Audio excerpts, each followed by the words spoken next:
MLC కవిత phone tap, SIT విచారణలో ఊహించని ట్విస్టులు, తవ్విన కొద్దీ వెలుగులోకి సంచలనాలు, హాట్ టాపిక్గా వైఎస్ షర్మిల ఆరోపణలు, కేసీఆర్ కూతురిపైన సోషల్ మీడియాలో చర్చ, పెన్ డ్రైవ్స్ దొరికితే వీడబోతున్న గుట్టు. ఇప్పుడు ఆమెనే చెప్పాలి, కవితనే మరి ఆమె ఫోన్ ట్యాప్ అయిందా లేదా అన్నది చెప్పాలి మరి ఆమె.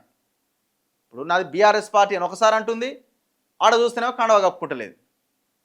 ఇటు అంటూ దయ్యం అంటుంది, మళ్ళీ మా అన్నకు నోటీసులు వచ్చినాయి, ఎట్లా ఇస్తారు నోటీసులు మళ్ళీ అంటుంది.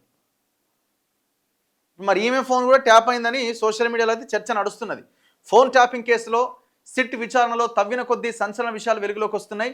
గత ప్రభుత్వం రాజకీయ ప్రత్యర్థులతో పాటు సినీ రాజకీయ వ్యాపార ప్రముఖుల ఫోన్ కాల్స్ను రహస్యంగా విన్నట్టు ఆరోపణలు రాగా, తాజాగా సొంత ఫ్యామిలీ మెంబర్స్ ఫోన్లు ట్యాప్ చేయించారనే టాక్ వినిపిస్తున్నది.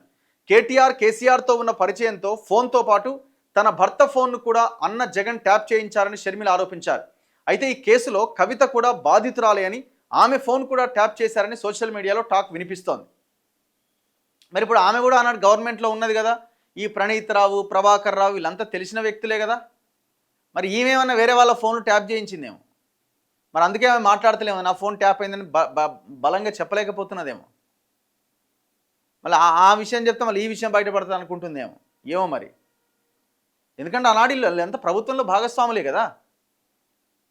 ఇప్పుడు సంతోష్రావు ఫోను సంతోష్ హరీష్ ఫోన్లు కేటీఆర్ ఫోన్లు ట్యాప్ చేయించిండు అని అంటున్నారు. కేటీఆర్ హరీష్ది సంతోష్ చేయించిండు, హరీష్ ఇంకో ఇద్దరిది చేయించిండు.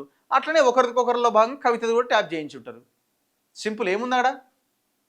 ఇంట్లో వాళ్ళ ఫోన్ కూడా ట్యాప్ చేసుకురట కదా, భార్యల ఫోన్ కూడా ట్యాప్ చేసిరట. ఇంతకంటే దుర్మార్గం ఉందా? కాబట్టి ఆమె కూడా అనుకుంటుండొచ్చే, అందరం చేసుకున్నాం కదా, ఎందుకు దీని విషయంలో మళ్ళీ బయట మాట్లాడేందుకని అనుకుంటున్నాను.